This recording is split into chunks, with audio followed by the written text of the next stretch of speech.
बच्चों नमस्कार। आइए आज के क्लास में आप सभी के लिए लेकर आए हैं क्लास 8 सिविक्स का चैप्टर नंबर 7 जन सुविधाएं। जन सुविधाएं का मतलब होता है जनता को जो सुविधाएं दी जाती है, लोगों को जो सुविधा मिलता है।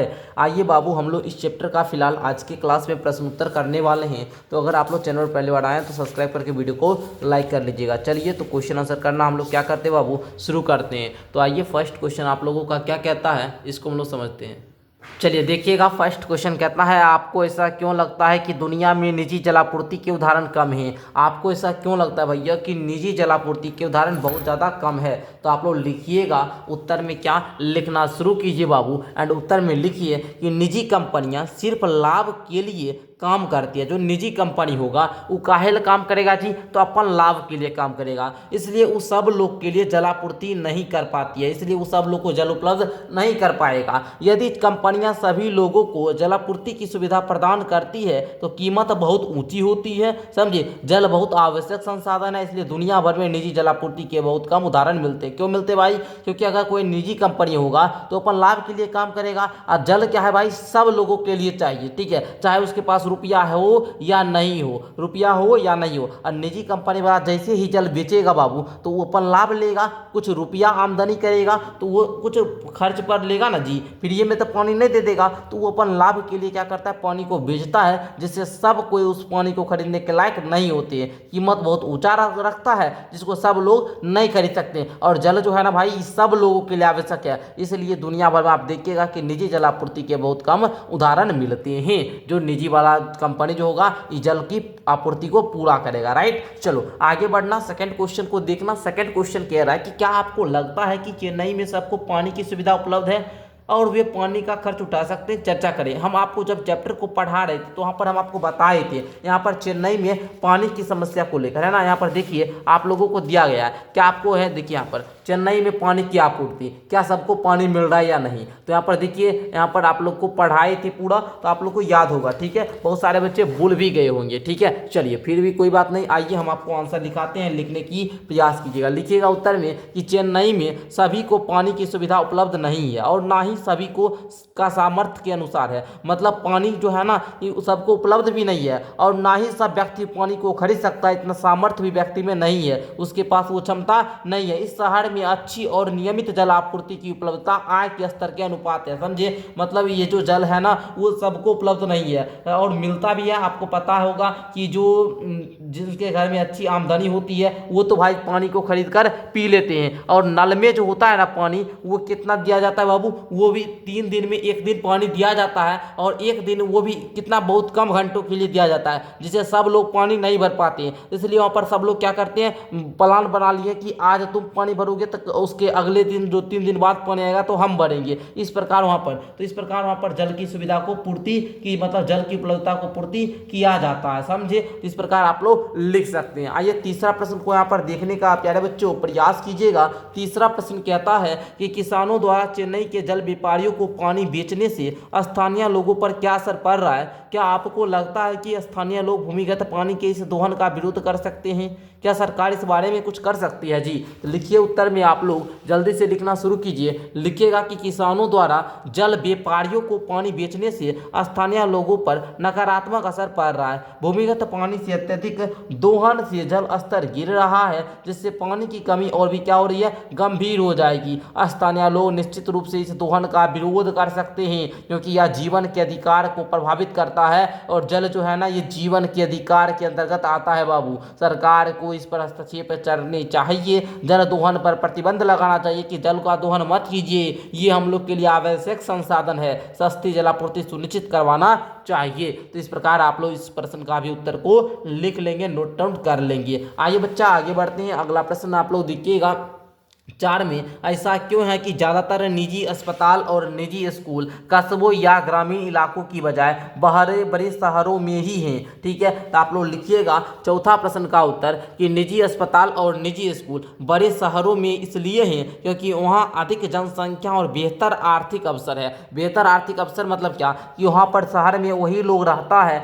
जिसके पास रुपया पैसा है, जिसको अच्छा खासा रुपया पैसा रहता है, वही मतलब बढ़िया परिवार आर्थिक दृष्टि से वो मजबूत होते हैं ना, तो वही परिवार वहाँ पर रहते हैं और वहाँ पर जनसंख्या अधिक होती है ना। तो बड़े शहरों में रहने वाले लोगों के पास अधिक खर्चा करने की क्षमता भी होता है, जिससे निजी संस्थानों में वहाँ आसान होता है, समझे। ग्रामीण इलाके में मांग और भुगतान की क्षमता कम होती है, इसलिए निजी अस्पताल को देखिएगा, निजी स्कूल को देखिएगा, ये बड़े शहर में ज़्यादा होते हैं, ठीक है। वहाँ पर चलता भी इनका बढ़िया खासा है, अच्छा खासा वहाँ पर उनको आमदनी होता है, तब लाभ होता है, इसलिए वो शहर में ज़्यादा होते हैं। आगे देखिए प्यारे बच्चों, यहाँ पर है, क्या आपको लगता है कि हमारे देश में जन सुविधाओं का वितरण पर्याप्त और निष्पक्ष है, समझे। अपनी बात के समर्थन में एक उदाहरण देकर भी समझाना है। विद्यार्थी जी लिखना शुरू कीजिए। यहाँ पर लिखिए, नहीं, हमारे देश में जन सुविधा का वितरण अक्सर पर्याप्त और निष्पक्ष नहीं होता है। उदाहरण बोलिएगा तो लिखिए, पानी की आपूर्ति का असमान वितरण है, जहाँ कुछ इलाकों में नियमित पानी मिलता है तो कुछ इलाकों में नहीं मिलता है ना। ग्रामीण देश में स्वास्थ्य सेवा की कमी है, जहाँ प्राथमिक स्वास्थ्य केंद्रों में अक्सर डॉक्टर और सेवाएं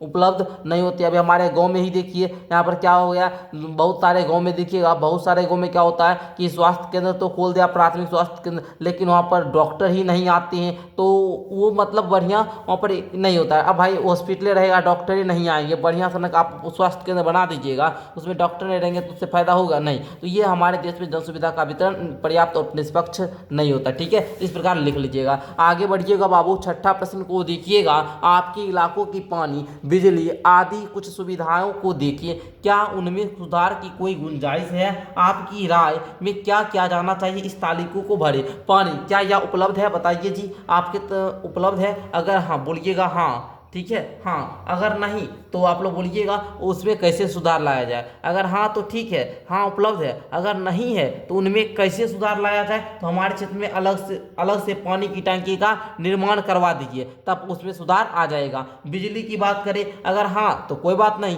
अगर नहीं है, अगर आपके यहाँ बिजली उपलब्ध नहीं है तो बिजली बर्बाद नहीं होनी चाहिए, बिजली चोरी को रोकी जानी चाहिए। कोई लोग देखिएगा बिजली को चोरी भी कर लेते हैं घर में और पता भी नहीं चलता है। सड़क को देखिएगा, सड़क अगर है तो बढ़िया बात है, नहीं है तो नई सड़कों और राजमार्गों का निर्माण करवाई जानी चाहिए। सार्वजनिक परिवहन की बात करें, अगर है तो अच्छी बात है, नहीं है तो नई बसें को चलाएंगे तब उसमें सुधार आएगा। ओके, चलिए कोई दिक्कत नहीं है, ये आपको स्वयं से ही भरना है। आइए सातवां प्रश्न देखिएगा, क्या आपके इलाके के सभी लोग उपरोक्त जन सुविधाओं को समान रूप से इस्तेमाल करते हैं, विस्तार से बताएं। विस्तार से तो हम नहीं दिए बाबू, लेकिन आप लोगों को यहाँ पर अच्छे तरीका से हम यहाँ पर दे दिए, ठीक है। तो यहाँ पर लिखिएगा, लिखिए, हमारे इलाके में जन सुविधाएं, यह प्रश्न हमारे व्यक्तिगत अनुभव पर आधारित है। आपको अपने इलाके में पानी, बिजली, सड़क और सार्वजनिक परिवहन जैसी सुविधाएं की उपलब्धता की जांच करनी चाहिए, सोचना चाहिए उसमें कैसे सुधार किया जाए, ये आपको करना है। लेकिन सातवां प्रश्न का उत्तर आप लोग क्या लिखिएगा बाबू, लिखिएगा नहीं, जन सुविधा का वितरण समान नहीं है, यह आर्थिक स्थिति, समझे,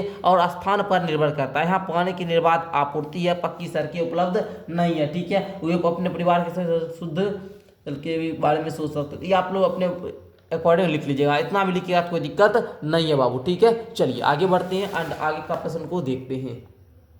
आगे है आठवां प्रश्न, कहता है जनगणना के साथ साथ कुछ जन सुविधाओं के बारे में आंकड़े इकट्ठे किए जाते हैं। अपने शिक्षक के साथ आपको चर्चा करना है, जनगणना का काम कब और किस तरह किया जाता है। तो बच्चों लिखना शुरू कीजिए। लिखिएगा कि जनगणना जो होता है ना, ये भारत में हर 10 साल पर की जाती है। जनगणना के दौरान घर घर आकर, मतलब घर घर जाकर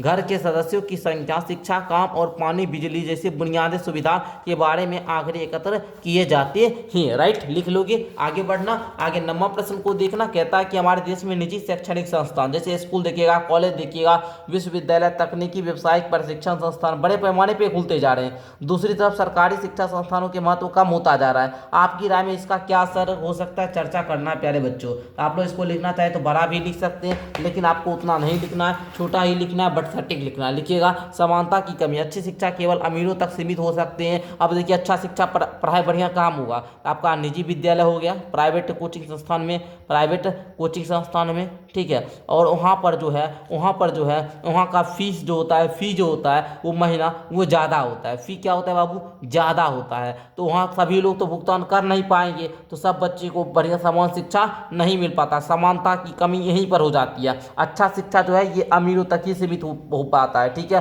वहाँ पर क्या है, निजी कोचिंग है, संस्थान है, आप देखिएगा वहाँ का फीस ज़्यादा रहता है, जिसको गरीब लोग वहाँ पर भर भरपाई नहीं कर पाते, जिससे गरीब का बच्चा नहीं पढ़ पाता है। ये समानता की कमी हुई कि नहीं हुई? गरीबों का वो देखिए निजी स्कूल कॉलेज बहुत महंगे होते हैं, जिससे गरीब बच्चे शिक्षा से वंचित रह जाते हैं। वही देखिएगा सरकारी स्कूल, अब बोलिएगा सर, अब बोलिए सरकारी स्कूल पढ़ाई नहीं होता, सरकारी स्कूल तो है, निजी कोचिंग नहीं जाकर सरकारी स्कूल जाएंगे तो सरकारी स्कूल की शिक्षा की गुणवत्ता में सुधार ना होने से ग्रामीण और गरीब इलाके के बच्चे पिछड़ सकते हैं। अब भाई सरकारी स्कूल तो बहुत है, वहाँ पर संसाधन भी बहुत ज़्यादा है, लेकिन वहाँ पर पढ़ाई उतना कहीं कहीं तो होता भी है और कहीं कहीं बढ़िया तरीका से पढ़ाई नहीं होता है। ठीक है, वहाँ पर शिक्षक भी उपलब्ध हैं, लेकिन कहीं कहीं शिक्षक सारे विषय के नहीं भी होते हैं, तो कहीं होते भी है तो वो उतना अच्छा तरीका से मेहनत करते नहीं है। ठीक है, इसलिए सरकारी स्कूल की जो शिक्षा है इस गुणवत्ता में सुधार ना हो है। ठीक है, और इसी के कारण ग्रामीण और गरीब इलाके के बच्चे जो होते हैं ये पिछड़े रह जाते हैं। राइट, तो इस प्रकार आज के क्लास में हम लोगों ने क्लास 8 सिविक्स का चैप्टर नंबर जो आपका प्यारे बच्चों 7 है, इसका सारा प्रश्न उत्तर अच्छी तरीका से कंप्लीट कर लिया। ठीक है, मिलते हैं आप लोगों से अगली क्लास के साथ, तब तक के लिए बहुत बहुत धन्यवाद। हमको लगता है अब इस बुक का एक ही चैप्टर बचा है, उसका भी क्वेश्चन आंसर हम लोग जल्द कंप्लीट कर लेंगे। ठीक है, आप लोगों को एक इन्फॉर्मेशन दे दें, जो भी बच्चे अब आप लोग क्या कीजिएगा, 8 को पास करके 9th में जाना चाहते हैं, 9th की पढ़ाई यदि ऑनलाइन करना चाहते हैं, जिसका फी 599 रुपया है और 599 में हम 1 साल पढ़ाते हैं, तो आप लोग को कॉन्टैक्ट नंबर हम यहाँ पर दे रहे हैं बाबू, इस नंबर पर आप लोग कॉन्टैक्ट कर सकते हैं 9th क्लास के ऑनलाइन बैच के लिए, या फिर आप लोग डिस्क्रिप्शन बॉक्स से मेरा एप्लीकेशन डाउनलोड कर लीजिए। ठीक है, चलिए मिलते हैं अगली क्लास के साथ, तब तक के लिए बहुत बहुत धन्यवाद।